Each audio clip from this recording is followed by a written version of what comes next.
Ready. Hello viewers, আসসালামু আলাইকুম। আপনাদের সবাইকে হ্যান্ড ট্যুরস অ্যান্ড ট্রাভেলস আবারও স্বাগতম। আজকে আপনাদের সাথে একটা ভালো মোমেন্ট শেয়ার করার জন্য আসছি। আপনারা দেখেই বুঝতে পারছেন আমার পাশে একজন ভাই বসা। তো বেসিক্যালি আমরা তো দীর্ঘদিন থেকেই আমরা পর্তুগাল নিয়ে কাজ করছি। পর্তুগালে আসলে কখনো ভিডিও আমি আপলোড করিনি আমার চ্যানেলে, কারণ হচ্ছে অনেকে আসলে ভিডিও দেওয়াটা এগুলো পছন্দ করে না।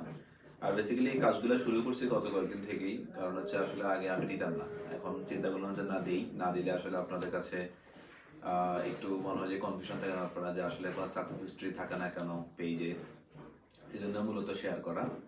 যাক আলহামদুলিল্লাহ আমরা গত প্রায় 3 মাস একটু কম সময় আগেই এই ছোট ভাই আসছিল। আসার পরে ওর জন্য পর্তুগালের জন্য ফাইল জমা দিয়েছিল, দেওয়ার পর আলহামদুলিল্লাহ আমরা কালকে রাতে 31 নাইটই গতকাল গিয়েছে, গতকাল রাতে আমি ওর মানে ওয়ার্ক পারমিটটা হাতে পেয়েছি।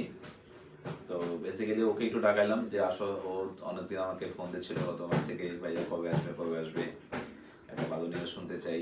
তো বেসিক্যালি এই জন্যই আসলে আজকে মানে ওকে ডাকাই আনলাম, মানে ওর পারমিটটা ওকে ওকে দিলাম। তো এই হচ্ছে ওর পারমিট, আপনাদের একটু দেখাই, একটু ক্লোজ করো। এই হচ্ছে ওর পারমিট, পর্তুগালের ওয়ার্ক পারমিট। ওর সাথে আরও আসছে অনেকেরই, বাট ওই আসছে আর কি ফার্স্টে। তো এখন আপনাদেরকে একটু ছোট ভাই ও নিজের অভিজ্ঞতাটা শেয়ার করবো, আসলে আমার সাথে কিভাবে তার পরিচয় বা কিভাবে সে আমার সাথে তার এই কাজ দেওয়া নেওয়া শুরু হয়েছিল আর কি। ঠিক আছে হৃদয়, তুমি বলো তোমার যে অভিজ্ঞতাটা তুমি শেয়ার করো। হ্যালো বিবাস, আসসালামু আলাইকুম। আমি প্রায় ভাইয়ের কাছে আসছিলাম 3 মাস আগে ফাইল জমা দেওয়ার জন্য। কালকে রাত্রি বিকালবেলা ভাইয়া সুখবরটা দিল যে ওয়ার্ক পারমিট আসছে। ভাইয়া খুব দ্রুত কাজটা করছে, খুব ভালো লাগতেছে। ঠিক আছে, এটা আর কি, ওর সাথে আমার এভাবেই পরিচয়। তো আসলে খুব মানে আপসেট, বয়স একটু কম, আমি তো সবসময় ওরা নিয়ে টেনশন করে যে ও ভয়টা পাই কিনা, বাট ছোট হইলেও কিন্তু অনেক সাহসী আছে, ঢাকারে ছেলে।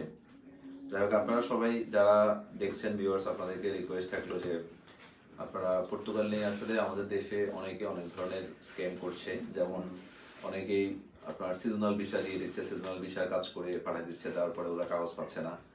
তো এটা হচ্ছে মূলত হচ্ছে D1 ক্যাটাগরি আর কি, এটা 12 মাসের জন্য ভিসা হবে। দেন তারপরে হচ্ছে যাওয়ার পরে হয়তো 2 মাসের মধ্যে আমরা আশা করছি OTRCটা পেয়ে যাবে, এটা ফ্যাক্টরি কাজের জন্য এটা। তো এটার জন্য আসলে এভাবে আসলে কাজ করা উচিত। একটু কাজের মধ্যে যদি স্বচ্ছতা না থাকে, ক্লিয়ার না থাকে ক্লায়েন্টের সাথে, তাহলে আসলে কাজ করে মজা নাই। আর আমরা সবসময় চেষ্টা করি হ্যান্ড ট্যুরস অ্যান্ড ট্রাভেলস সবসময় মানুষের আস্থা অর্জন করার জন্য, বা আস্থা নিয়ে আছি আমরা আপনাদের সবার সাথে। এই হচ্ছে বিষয় আর কি। তো সবাই দোয়া করবেন যাতে হৃদয় ওর যাতে ফাইনালি ওর ইনশাল্লাহ আমরা হয়তো সামনের মাসে ওর মানে অ্যাম্বাসির জন্য আমরা ডেট নেবো ইনশাল্লাহ, হয়তো ফেব্রুয়ারি ফার্স্ট উইক ও ডেট পেয়ে যাবে। পেলে ফেব্রুয়ারি তো অ্যাম্বাসি ফেস করবে, তারপর ভিসা অ্যাপ্রুভ হলে তো ইনশাল্লাহ ভিসা পেয়ে যাবে। সবাই আপনারা দোয়া করবেন যাতে ওর ভিসাটা হয়ে যায় ইনশাল্লাহ, আমরা আবার আপনাদের সাথে একটা ভিসাটা নিয়ে যাতে আবার একটা ভিডিও করতে পারি, সে দোয়া সবার কাছে রইল। ভালো থাকবেন সবাই, আসসালামু আলাইকুম।